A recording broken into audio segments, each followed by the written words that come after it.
प्रदेश अध्यक्ष एवं चित्तौड़गढ़ से भाजपा के लोकसभा प्रत्याशी सीपी जोशी विधायक सुरेश धाकड़ के साथ शुक्रवार को बेगू क्षेत्र के दौरे पर रहे। इस दौरान उन्होंने नंदवाई, अनोखपुरा, माधोपुरा, मंडावरी, रामनगर सहित कई क्षेत्रों में दौरा किया और कार्यकर्ताओं से मुलाकात की, मतदाताओं से मुलाकात की और आशीर्वाद व समर्थन मांगा। इस मौके पर उन्होंने बातचीत में कहा कि मोदी ही देश का भला कर सकते हैं।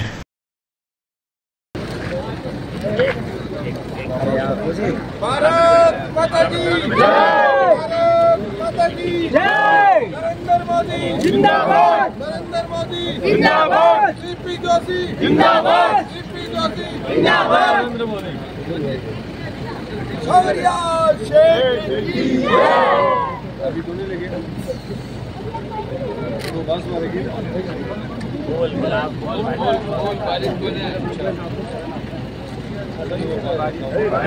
बढ़िया चलेगा बढ़िया फायदे तो भैया।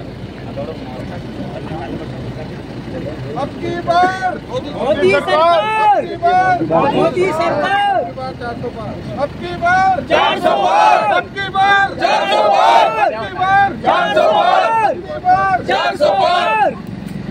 भारत माता की जय, भारत माता की जय, भारत माता की जय।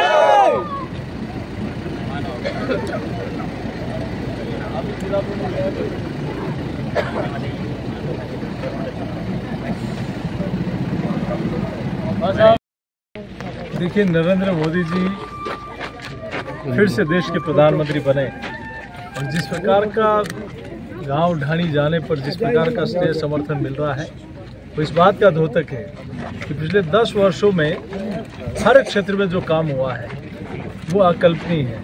और हम तो कांग्रेस के लोगों से भी कहते हैं कि 4 से 14 आपका देश में शासन रहा, आप भी वहाँ दिल्ली की संसद में रहे, राजस्थान सरकार में मंत्री रहे।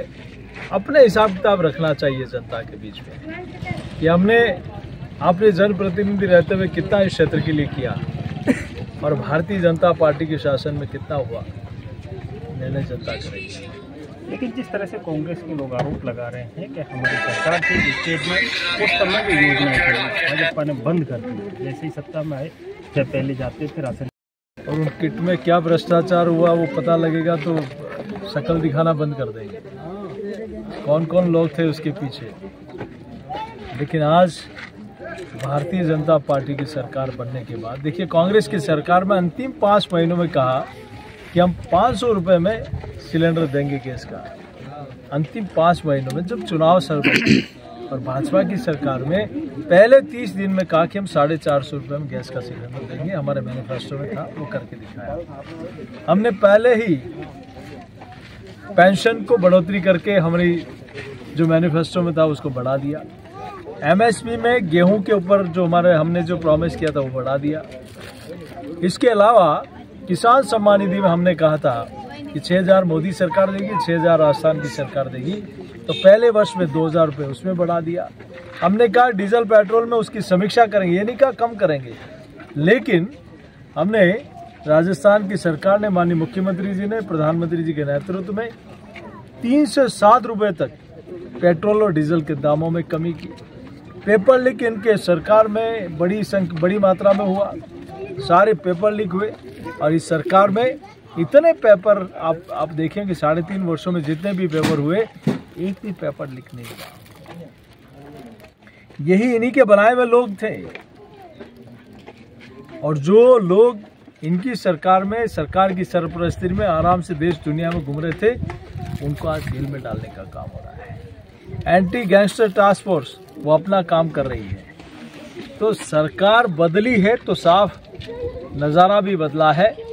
और मैं सोचता हूं कि बिजली के मामले में जिस प्रकार से माननीय मुख्यमंत्री जी ने एग्रीमेंट किया है, आने वाले 3 वर्षों में राजस्थान बिजली के मामले में आत्मनिर्भर होगा और किसान को 9 बजे से लेकर शाम को 5 बजे तक कंटिन्यू बिजली मिले, इस प्रकार की व्यवस्था। क्या ये काम पहले नहीं हो सकता था? जानबूझकर हमारी यूनिट खराब पड़ी रहे, कोयला खरीद में घोटाला हो, बिजली खरीद में घोटाला हो, सिर्फ घोटाले के अलावा कोई काम नहीं किया। लेकिन क्या ये निर्णय अभी माननीय मुख्यमंत्री जी ने किया वो निर्णय पहले नहीं हो सकता था? क्या ERCP का 45,000 करोड़ का काम पहले नहीं हो सकता था?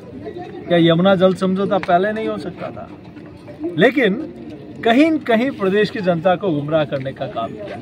लेकिन अब देश और प्रदेश की जनता इनके बहकाव में नहीं आने वाली। फिर एक बार मोदी सरकार इस देश को लेकर जनता चल पड़ी है और मोदी साथ है राजस्थान की जनता प्रधानमंत्री नरेंद्र मोदी जी के साथ है और 25 के 25 लोकसभा सीटों पर भारतीय जनता पार्टी का कमल खिलेगा।